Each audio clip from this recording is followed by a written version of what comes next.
Labas rytas. Saldapirskiai. Pažiūrėkit, su kokiais saldapirskiais aš guliu. Kaip nuostabu yra tokis rytis.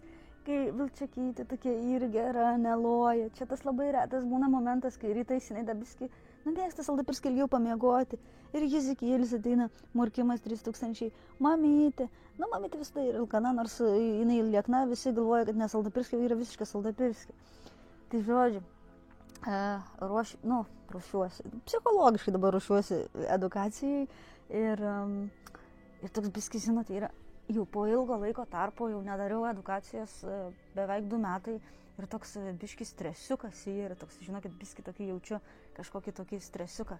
Tai taip ir keista, ir norisi, ir baugu, bet atrodo, kad viskas paruošta ir viskas turėtų būti gerai.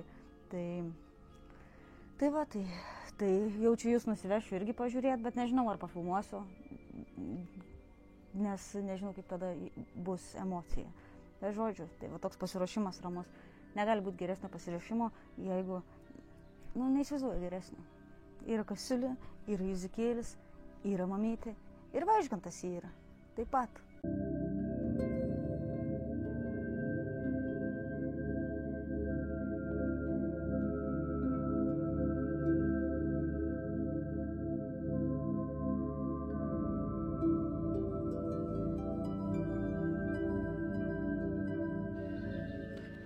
Atvykau truputį anksčiau ir taip atrodo. Viskas paruošta. Vienam žmogui va tiek reikia, vienam puodeliui minimaliai įrankių, kad galėtų nusilipdyti. Puodelį, lėkštutę. Labai faina, čia daug vietos. Varau smilkalų degt, kad biškį atmosfera geresnė būtų.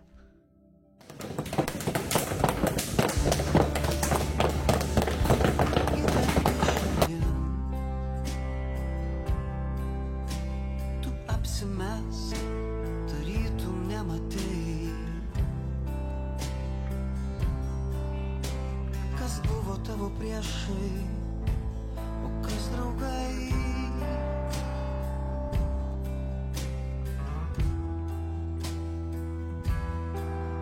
Mes visi piligrimai, mes šešėliai tų dienų. Nors tavęs nebeliko, bet negi aš gyvenu. Angeliukai kokie dar? Angeliukai. Yra tokie, yra vaikų. Aš taip gražiai matau. Tai ką, po edukacijos jau, žiūrėkit, kokie gaminiai gavosi. Tai dirbom įsijuose ir sugalvojo pasidaryti štai tokius arbatai įsidėti dalykėlius. Žiūrėkit, kaip atrodo. Čia toks jau rimtas puodelis. Vyriškas, nes vyras ir lipdė. Tai va, tokie labai, dabar jie tokie. Pažiūrėkit, kokie meniški. Tai čia dabar buvo toksai po ilgo laiko edukacija, kuri buvo toks kaip ir pasibandymas, kaip čia viskas turėtų būti. Seniau darydavau biščiuką viską kitaip, o dabar norėjau daryti dar kitaip ir dabar pasižiūrėjau, ko man dar trūksta arba kaip čia reikėtų, tai man trūksta Vaižganto rankų. Tiesiog supratau, kad kai yra daug žmonių, kad reikia Vaižganto, kad tas padėtų, kad kartu būtų, kad darytumėm kartu, kad tai va, kad čia purtai galva, kodėl purtai galva, reikia Vaižganto. Tai va, tai galvoju dar šią vasarą gal suorganizuosiu 1 arba 2 edukacijas. Šiaip norėčiau, kad parašytumėt, ar norėtumėt edukacijas. Šiaip galiu būti nestacionari, atvykti į vietą, bet susirinkus grupę, kad man ko reikia tiesiog stalo. Tai galiu važiuoti į tam tikrus miestus, žodžiu, pagal susitarimą, arba planuoju surengti tokią miškinę edukaciją su žygiu, su lipdymu, su arbatos ceremonija, su meditacija. Tai parašykit, ar būtų norinčių, ar nebūtų norinčių, ar jeigu jūs tylėsite, tai aš nežinosiu, kaip man į tolimesnius žingsnius eiti. Tai va, viskas, einam, dedam džiovinti.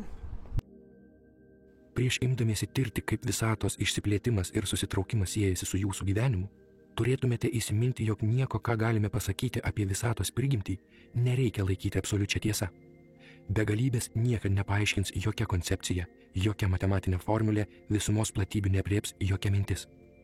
Tikrovė yra viena visuma, o mąstymas suskaido ją į fragmentus. Iš to kyla pagrindinės suvokimo klaidos. Pavyzdžiui, sakote, kad esama atskirų daiktų ir įvykių, ar kad vienas įvykis yra kito įvykio priežastis.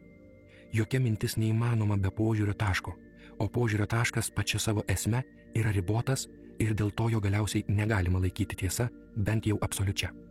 Tiesa yra tik visuma, o visumos neįmanoma ištirti, nei apmastyti.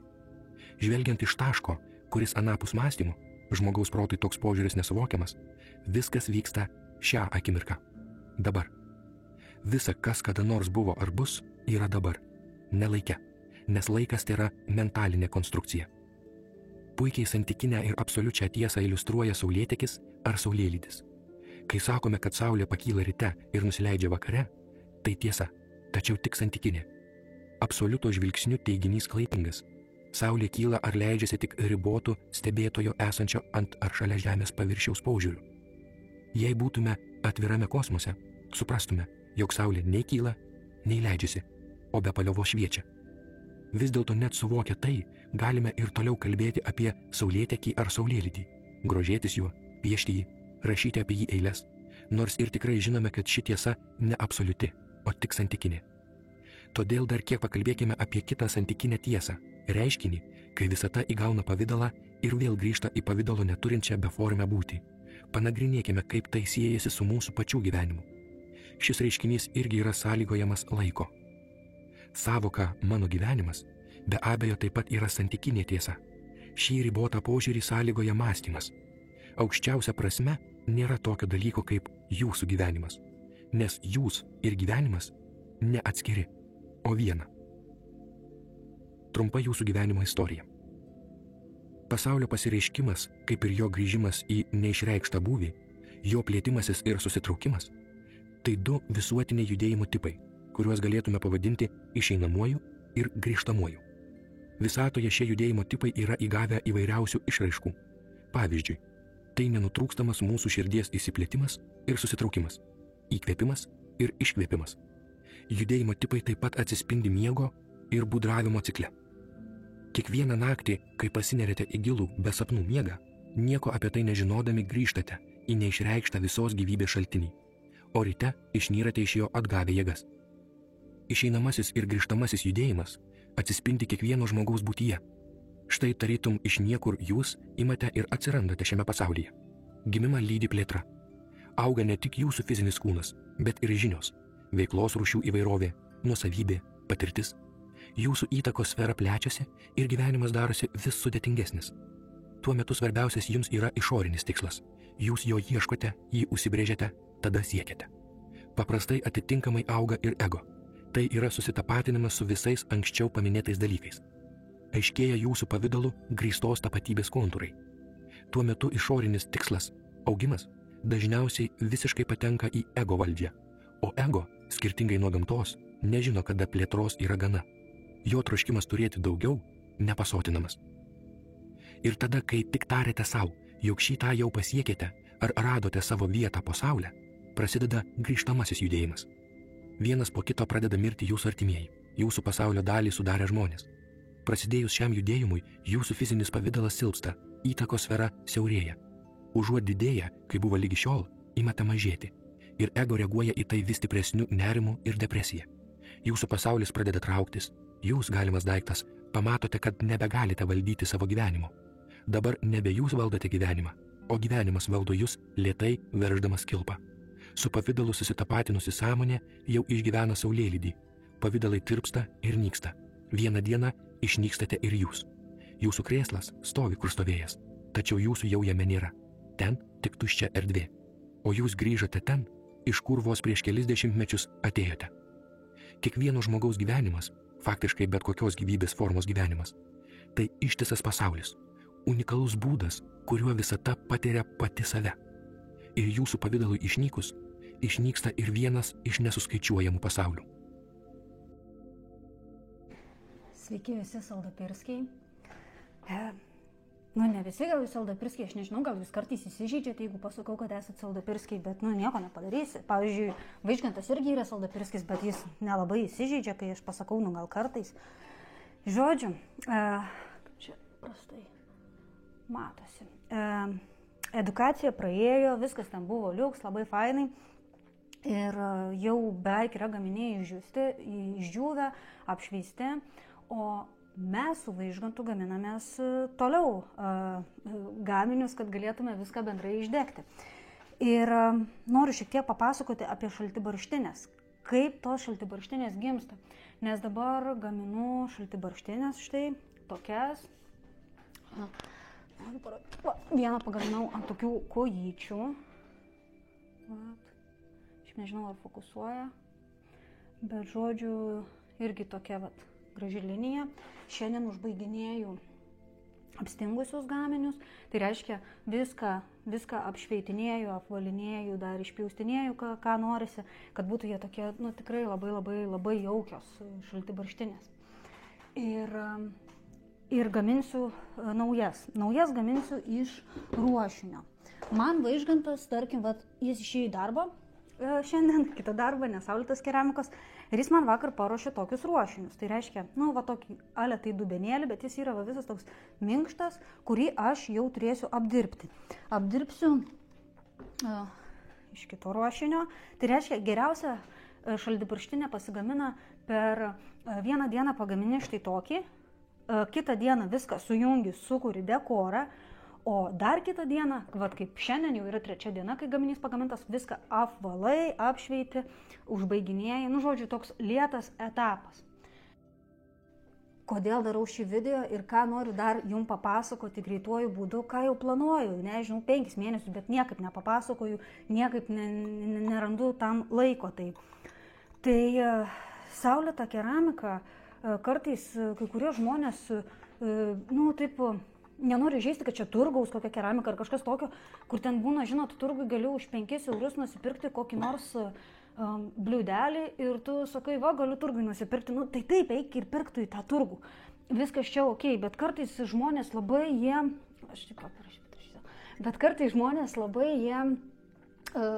neišmanydami, nesuprasdami, nuvertina kito žmogaus darbą. Aš tuo dažnai nesusiduriu, todėl ir nesiskundžiu, bet ir nesiskundžiu ir dabar net nebandau skųstis, bet aš noriu jums šiek tiek perteikti, kai jūs perkat saulėtą keramiką ir štai čia yra visur taip išsilydžiusi, gražiai glazūra, tarkim, o kažkur tokie plėmeliai, visa kita. Tai saulėta keramika dirba tik tai būtent su indais bešvinę glazūrą. Tai reiškia, nėra, kai kurie, tarkim, keramikai dirba, sako, saugu naudoti, 1% švino yra įdėta ir tie gaminiai yra kuo puikiausiai tinkami naudoti ir, žodžiu, čia nieko neatsitiks, jeigu bus įdėta to švino 1%. Aš nežinau, kaip tie keramikai, jie taip gyvena, jie taip supranta, o kaip aš nenoriu gerti nei su 1% švino. Aš nenoriu, kad mano ryto puodelis būtų švininis, į kurį kiekvieną rytą pilsiu kavą ar arbatą ir aš jį liesiu prie burnos 30 metų. Aš manau, kad ilgalaikiai perspektyvoje visą tai, ką tu darai mažais dalykais, kaupiasi tavo organizme. Mes iš aplinkos gaunam visokio brudo, iš net produktų gaunam visokio brudo. Nu tai tu nesitikė, kad iš keramikos gausi dar švino biškį. Suprantat, biškiukai įsipilsiu ten, žinot, švinas, jis labai žemai temperatūroje pasileidžia. Tai aš, tarkim, netikiu, kad jis nekenkia, kad švininė glazūra nekenkia. Aš tikiu, kad jinai kenkia, todėl nenoriu nei savo, nei kitiems juos skirti. Tai švinas ne maisto gaminiuose.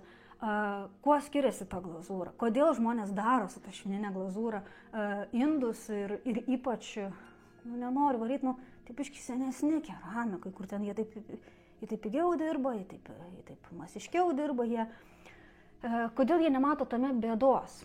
Todėl, kad aš galvoju, gal jau būni pavargęs biškį nuo gyvenimo ir tu nebenori vargti, ieškoti kažko naujo, bandyti save, knistis, nervuotis. Tarkim, su bešvinė glazūra yra labai gana sunku dirbti. Priklauso, aišku, nuo glazūros ir nuo rūšės, yra visokių, aš tikrai ne viską esu išbandžiusi, bet tai trupa, tai ten kažkur atšoko, priklijavai nelygiai prisidengė, tai čia kažkur kažkaip, ta prasme, nėra faina su jie dirbti. Su švino glazūra, kaip tepėjai, kaip dėjai, ten tekšt, plekšt, išėmėjai 3000, viskas yra 3000, labai paprasta. Tiesiog, ten, ta prasme, padavai ten kaukę, davai pirmokui užterliavo, išdegiai, viskas yra. Su bešvinė glazūra taip nėra. Su bešvinė glazūra reikia kartais verkti. Bet čia gal su laiku ateina. Pavyzdžiui, seniau aš su kiekvieno krosnim verkdavau, dabar aš neverkiu, aš tiesiog būna kažką prisidirbu, ne taip ir viskas. Galima pataisyti, tai tu mokysi. Tai ar mano tie rudi gaminiai, kurie yra švytintis, juose nėra švino. Jokiuose tokiuose gaminiuose, kuriuos jūs matot pas mane, nėra švino. Nėra. Šviną aš naudoju tik tai praustuvėse, jos tiesiog, atrodo praustuvės, nežinau, ar jūs žinot, gal pridėsiu nuotraukų. Ir tai va, praustuvėse, plytelėse, ten, kur nėra sąlyčio su maistu, kur tu ten negeri iš to puodelio. Tai norėjau pasakyti apie saulėtos keramikos pliusus. Tai čia yra toks vienas didžiausių pliusų. Nesakau, kad čia vienintelė saulėta keramika dirba su bešvinė glazūra. Va, pilna keramikų, kurie dirba su bešvinė glazūra ir rūpi jų klientai, jie patys ir šiaip aplinka. Bet tik tiesiog norėjau pasakyti, kad jūs, kai matot gaminį turgui už 5 eurus, jūs tikitės, kad tenai bus bešvinė glazūra, aišku, gali būti, bet taip mažai tikėtina. Mažai tikėtina. Tai va, biškį pasiskundžiau. O dabar, kaip viskas vyksta su saulė. Žiūrėkit, saulė nušvito. Saulė. Žiūrėkit, kaip gražiai atrodo šitie augalai. Jūs galvojot, spėjot, ten vienas žmogus tik tai spėjo, kas čia per augalai, tai jis buvo teisus. Aš nežinau, kaip vadinasi, iš tikrųjų nepasižiūrėjau, bet čia yra tokios vadinamos bulvės, kurios labai labai gražiai geltonai žydi ir mes jų labai labai norėjom. Ir čia yra pasodinta prieš 2 metus ir aš visą laiką taip įsivaizduodavau, žinot, kaip senose trobuose būna langas ir už to lango žydėdavo visokie krūmai, jazminai, dar kažkas.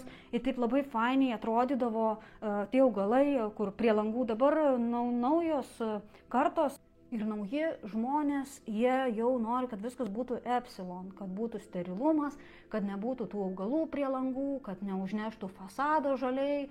Žinot, mes jau iš to išėjom, iš to rato ir dabar mes sodinam, užnešam, kad viskas įgautų, kai tu nugyveni gyvenimą, ar kai tau, tarkim, jau yra ten 50 metų nugyveni gyvenimą, ta prasme, 50 metų, kai tu jau skini vaisius, kai jau visos obelis užaugusios, kai eglės užaugusios, kai namas jau reikalauja remonto, tai yra toks užgyventas dalykas, kad tu jau užgyvenai savo gyvenimą. Tai mes šito nebėjom, mes norim, kad tai įvyktų ir dėl to čia visur taip pasisodinam ir biškiuką pasirenkam senesnės medžiagas ir paliekam, kad viskas būtų šiek tiek apnešta ir jokiais būdais neplaunam tų fasado, žinot, samanų, nesamanos, grožis.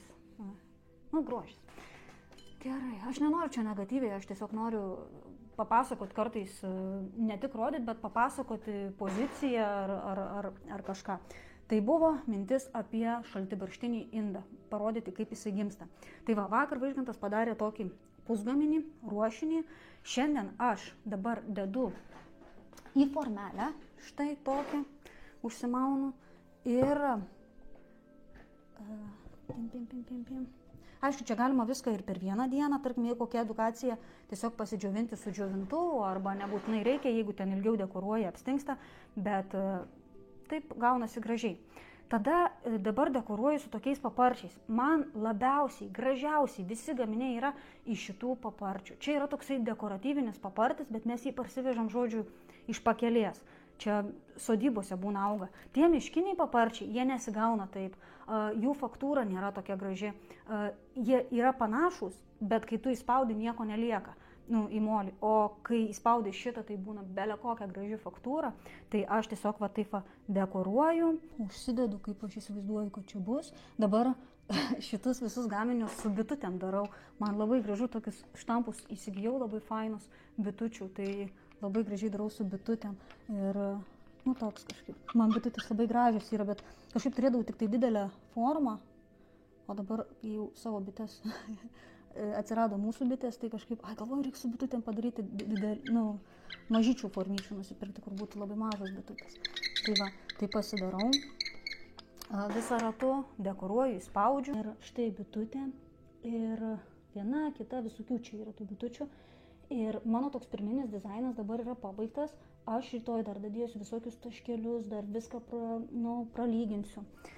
Tai dizainas turi palaukti dar rytojaus ir sekantis etapas įsidedu štai tokį dalykėlį, įsidedu va taip pliudelį ir kabinu, jis da prilimpa, bet lengvai atlimpa dažniausiai. Tada pasiemu minkšto molio gabaliuką ir pasidarau tokią didelę liniją. Labai svarbu, kad būtų minkštas.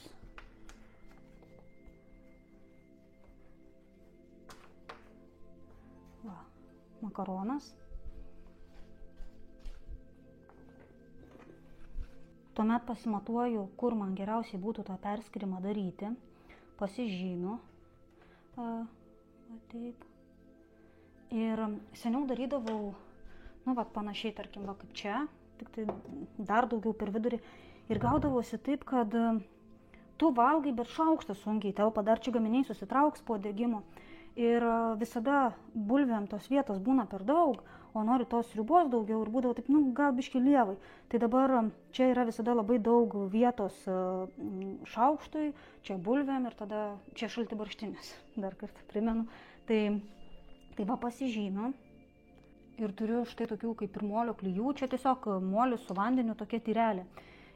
Su tokiu teptuku subraižau labai stipriai štai visą tą dalį, kurią klijuosiu, lygiai tą patį padarau ir štai čia viską taip pat ten, kur pažymėta, pritepu klijų, taip labai gausiai pritepu ir tada čia nieko ypatingo, tiesiog priklijuoju.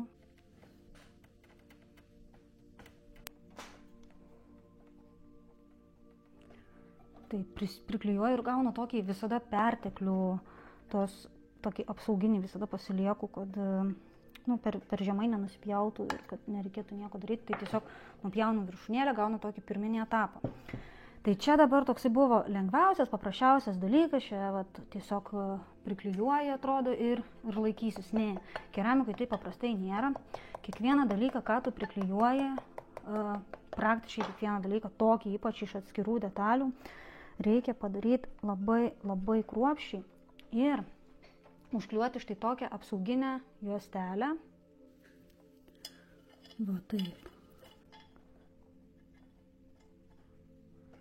Taip, iš abiejų pusių, nes apsauginė juostelė apsaugos mus nuo suskilimo arba atitrūkimo toj vietoj, kur susijungia dvi pusės. Tai va, ir tada viską užspaudau, taip kruopščiai, ir paskui viską išlyginu, kai jau tikrai nebūtų jokio oro tarpo. Nes jeigu būtų oro tarpas, būtų tik tai pakšt ir suskilo. Pirminiam ar antriniam etape, arba labai jeigu skiriasi, čia pavyzdžiui labai minkšta šita dalis, o šita labai kieta arba atvirkščiai irgi atitrūksta, net apsauga kartais nepadės. Tiesiog reikia taip atkalti sistemą.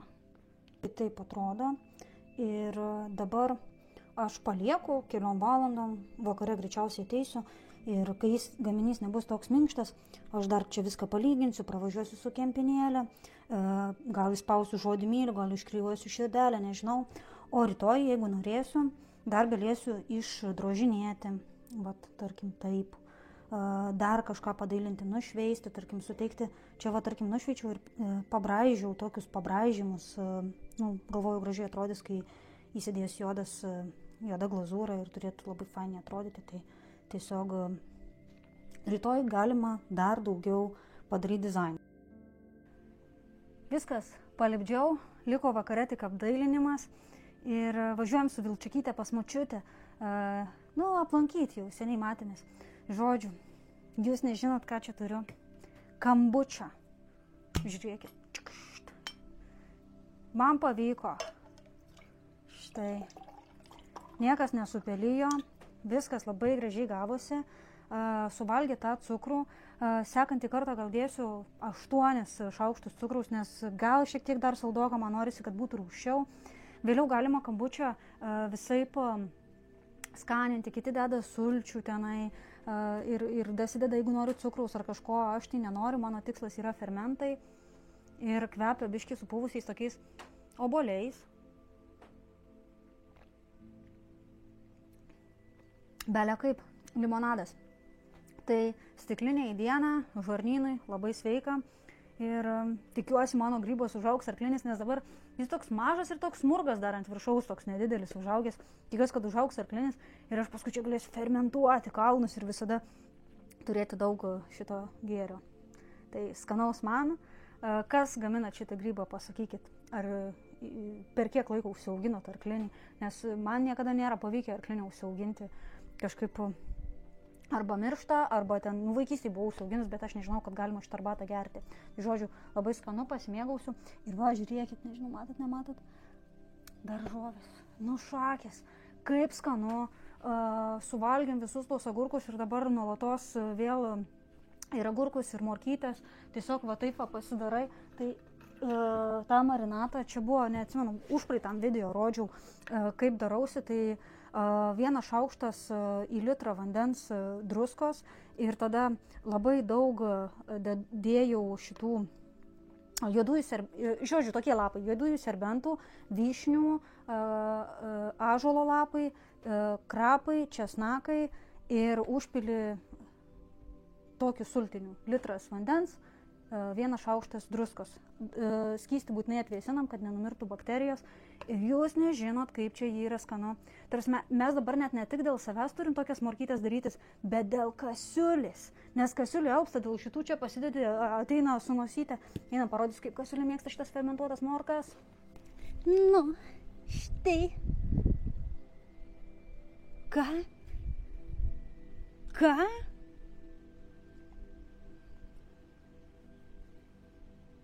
Aš nesupratau, kasiulė. Ta prasme. Tu darai mankštą, o kasiulė morkytė, štai. Kaip suprasti? Gerai, turėsit patikėti mano žodžiu, kad kasiulė mėgsta morkas. Ką aš žinau, kas jai ten nutiko, gal privalgius yra ir nenorėjo valgyti, šiaip tai alpsta dėl tų morkų čia. Kasiulė tiesiog, kai reikėjo vaidinti prieš kamerą, nesutiko vaidinti. Gerai, į sveikatą.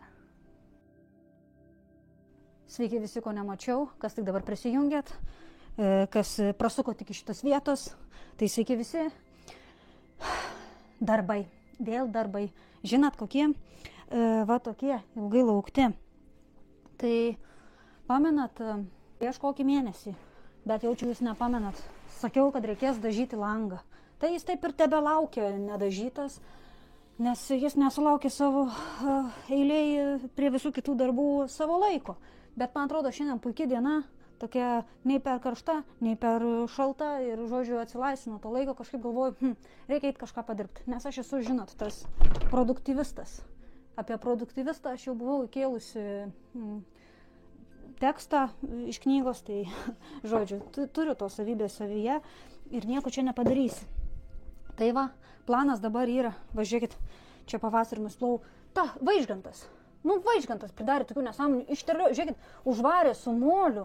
Tai kaip man dabar yra nusivalyti žiauru? Čia taip sugalvotų tik Vaižgantas. Aš sakiau, kad nedaryti, o iš čia tipo paslėpė tą baltumą su moliu. Kaip aš supykau, aišku, kas nuvalys, aš turėsiu nuvalyti. Tai dabar nusivalau langą, užsiklijuoju čia lipnę juostą, tą tokią specialią ir bandau dažyti su dažais. Pernai būčiau nusidažius ir būčiau užmiršti. Bet nuvariau į senukus ir ten tokia moteris sako, neįmanoma plastikinio lango nudažyti, čia nesąmonė yra, čia, žodžiu, jokių dažų. Prie dažų dirbo ten svaiko, pati dažiau plastikinės duris, paskui susitraukė, buvo blogai. Nieko nebuvo. Aš manau, kad bus įmanoma nusidažyti, sakau, gaila, kad nenusidažiau, nepaklausiau vidinio savo balso ir nenusidažiau, dabar reikia per naują daryti.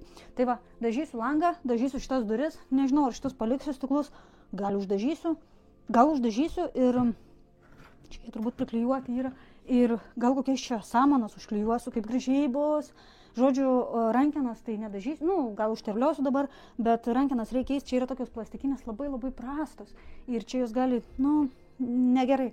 Dažys už tai su tokiais dažais. Pernai tuos dažus atradau kažkaip ir man labai jie gerai pasteisino. Tai dažiau, čia yra samana, va dar nusipirkau, kad ateičiai reikės ten duris biškį name perdažyti, nes ir ten reikia kelius sluoksnius dėti. Ir štai nebuvo tokios spalvos, kokios aš norėjau molio, man biškį per tamsi. Tai nusipirkau va baltos ir nusipirkau va tokios rudos. Ir bandysiu praskiesti ir gal gausis kažkokia rudai tokia, šviesesnė spalva. Ir turiu to žalios nusipirkusi čia, grindim, pernai nudažiau, bet va viskas lupasi. Labai drėgnos buvo lentos, žodžiu, tai 3000 ant drėgnų dažiau ir taip galvoju, tiek to. Nors man, pavyzdžiui, čia yra, kas siūlymų ir kyčių primėčius. Čia yra, man tai labai gražu, kai čia viskas taip atrodo, taip užgyventa, taip atrodo, taip nenauja, nes kai jau yra nauja viskas, tai ta prasme, tu toks esi nauja kurys, toksai, o čia taip viskas užgyventa ir taip labai gražiai atrodo prie augalų, bet vis tiek dar čia reikia, kad gal dar laikys kelis metus tos grindys, kad jas nusidažyti, bet nežinau kada čia ar pavyks čia greitų laikų susikaupti šitam darbeliui ar ne. Nes žinot, kad nusidažytam reikės visus daiktus išnešti, kaip aš tingiu. Ir jeigu lis lietus, tai sulis viskas. Žodžiu. Ir dar be to negaliu nusidažyti grindų, nes mums dar čia biški stogas kai kur vietom varva. Ir tada vėl čia varvės, ir tada vėl blogai. O stogą turim irgi greitų laikų tvarkyti. Nusipirkau tokias juostas, žodžiu, klijuosim, turėtumėm ten sutaisyti. Bet jūs viską žinosit, pamatysit. Tai sunkiausias darbas yra nusiteikti, susikaupti, susimaišyti dažus, pasitepti, išsidžiovinti, pažiūrėti, kaip bus. Žinot, nusiteiki ir dirbi. Žinot. Dar čia išsiėmėm veidrodį, pasiruošiau. Irgi buvo rudas, o tai smegenys yra, buvo normalus medžio spalvos veidrodis rudas. Tada sugalvojau, kad man reikia prie epsiloniško mano ten žodžiu dušo priderinti, kad būtų pilkas. Nudažiau pilkai, tada vėl supratau, kad ne taip reikia gyventi, reikia natūraliau gyventi. Dabar vėl rudai dažau, gyveni ir mokaisi žmogus. Viskas, einu dirbti, o jūs eikit žiūrėti gali, žinot, ką jūs eikit žiūrėti? Intarpą apie... Jaučiu pridėsiu šį kartą apie mitybos, apie valgymo sutrikimus. Tai tokia įdomi labai knyga buvo apie dalykus, apie paauglius, apie suaugusius žmonės, kurie šiek tiek turi nesveiką santykį su maistu, su perfekcionizmu ir kartu nežinodami, kad jie turi santykį su maistu nesveiką. Žodžiu, apie valgymo sutrikimus. Tai kam įdomu, galit pažiūrėti. Vieno dalyko darimas ar nedarimas sutrukdys valgymo sutrikimui, šie patarimai gali pasitarnauti kaip stimulas pradėti, nes jie mažiausiai moko neprisidėti prie kūno įvaizdžio teršimo jau ir taip užterštame pasaulyje. Nekalbėkite apie savo kūną. Mano pirma rekomendacija – nustokite kalbėti apie savo kūną.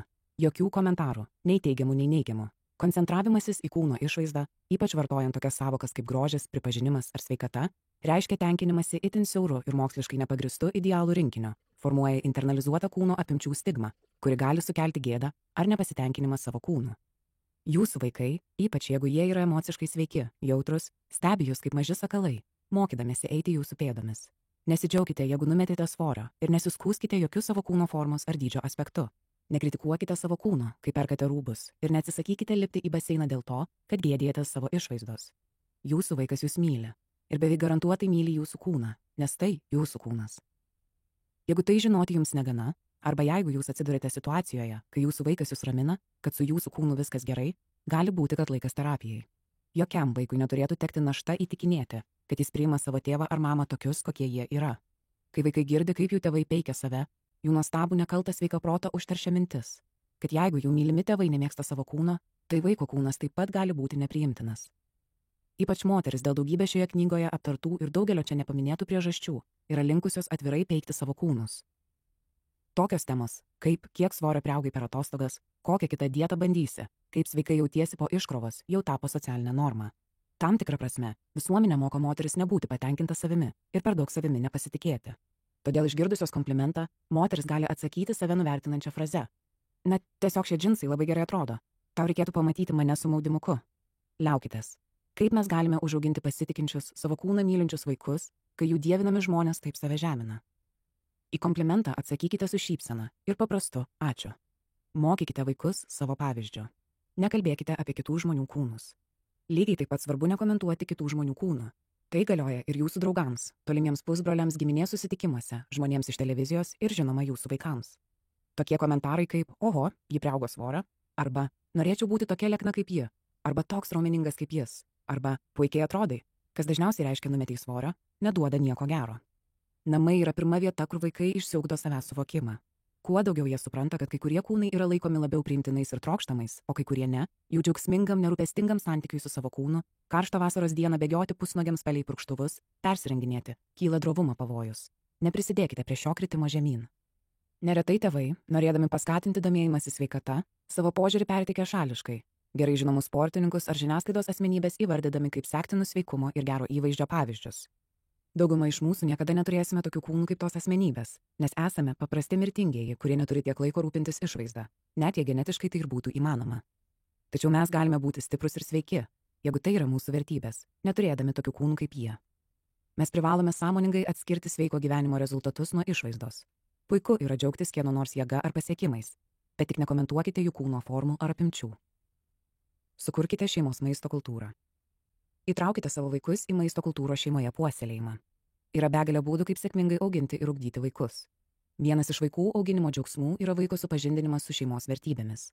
Pavyzdžiui, mes mėgstame laiką leisti lauke, per atostogas valgyti gerą, ypatingai pagamintą maistą, mėgstam teatrą, keliones, stalo žaidimus, muziką ir knygas.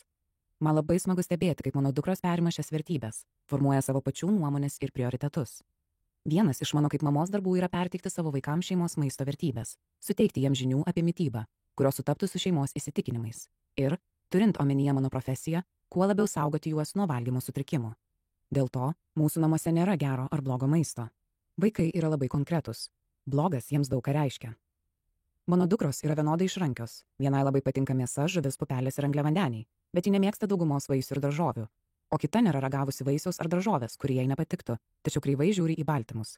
Tačiau jų skonių paletės vis tiek po truputį plečiasi. Dabar jums patinka maisto produktai, kurie prieš kelis metus nepatiko. Kaip šeima mes laikomės tos pačios saikingos saiko taisyklės, kurią aptariu su savo pacientais. Nėra netinkamo maisto. Kai tik įmanoma, mes valgome kartu visą šeimą. Be pasitaikančių pykčių, kai viena iš jų turi greitai iškepti kesadėlyje, mes visi valgome tą patį maistą. Kai jos pasisotina, tada ir nustoja valgyti. Švarių lėkščių klubas, besąlygiškas reikalavimas, kad vaikai suvalgytų viską, neleidžia vaikams išsiugdyti intuityvų sotumo pojūtį. Vaikams sunku, jei tėvai niekada nevalgo su šeima. Jei valgo ką nors visiškai kitą. Arba jei niekada neužsisako porcijos ledų per savaitgalio išvyką. Kartu valgydamos subalansuotus patiekalus ir laikydamiesi saiko, nekomentuodami kūno apimčių ir maisto, šeimos išmoko savo vaikus atpažinti ir įsiklausyti į alkio ir sotumo jausmą. Mankštinkitės nekalbėdami apie kūno apimtis ir formą.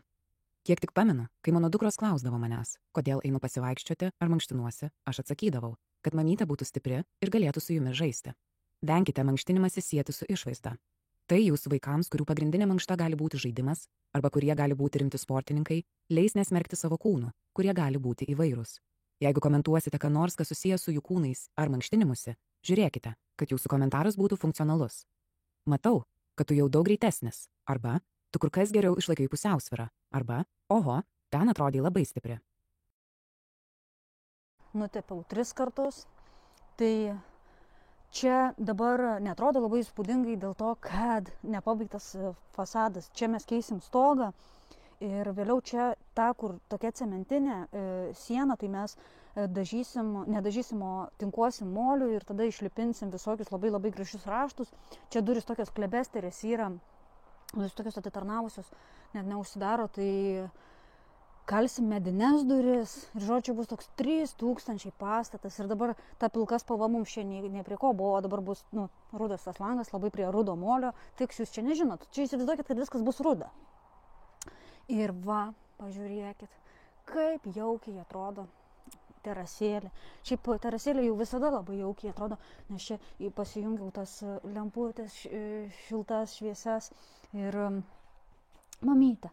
Ir čia būna, pavyzdžiui, mes maudomės kubile ir taip jauku, galima apsiverkti, čia taip jauku ir taip, faina, kai vasara yra vasara. Vasara baigėsi, vasaros nebūna paskui. Palaukite, jūs noriu, kad pabustumėt.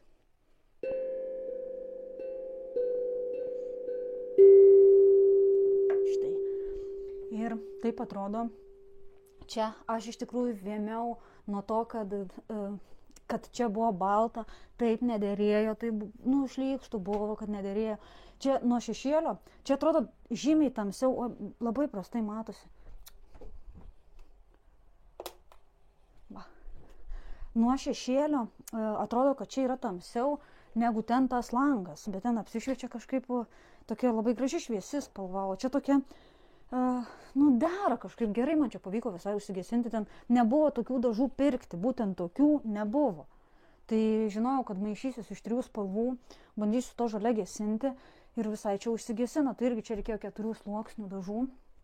Labai fainai, dar čia biškė apačioj džiūsta, rankena čia labai laikina, nes keisiu, tas labai gražiai čia, bet irgi laikinai, nes čia, aš dabar dar esu bręstu, ar čia samanas dėsiu, ar čia kažkokį irgi tokį gražų dalyką darysiu kaip čia, aš dar tokia neskubu daryti, dabar man turi ateiti įkvėpimas, dėl to nedažiau ilgai, kol turėjo ateiti įkvėpimas. Ir tada veidrodis, sakysit, kam terasai veidrodis, jūs durniai esat. Bet čia liko veidrodis iš dušo patalpos, nes ten tokia spintelė įsidėjom. Jūs nežinot ir nesužinosit, bet žodžiu. Ir jis taip gražiai atrodo ir čia dabar visą taip labai gražiai susižaidžia. Tai va tą tokią lentynėlę padariau. Viską ant makroflekso aš priklijavau, viskas čia labai gerai laikosi, kuo puikiausiai. Ir čia taip labai faina dabar bus, aišku, kai čia kažkada pasibaigs tas žmogus čia, šitas, čia bus šventasis toksai, kur bus toksai budos ramybės ir jis bus labai viskas normaliai, bet dabar neturiu laiko, man reikia įkvėpimo, kad aš pabaigčiau. Gal šiais metais, gal kitais pabaigsiu. Ir žodžiu, atsikeli ryte, mes labai mėgstam užsidegti iškart smilkalą. Ir taip čia bus dabar taip faina, čia taip užsidegsim, čia taip viskas jau gražu, taip jauku ir taip, labai fainai. Esu labai laiminga. Tai ką, aš einu praustis ir į namelį. O susirenku visus vaikus, štai, Izikėlis, Kasiulė, mamytė, visus susirinku ir einu į namelį. O jūs, jeigu jau pažiūrėjote šitą vlogą ir šitą epizodą visą, tai jūs žinot, jūs turit paspausti like, subscribe. Jeigu nepaspaudžiat subscribe, esate dideli saldapirskiai, 3000 saldapirskiai. O kas paspaudėt, tai susitiksim Maksimoje. Peace.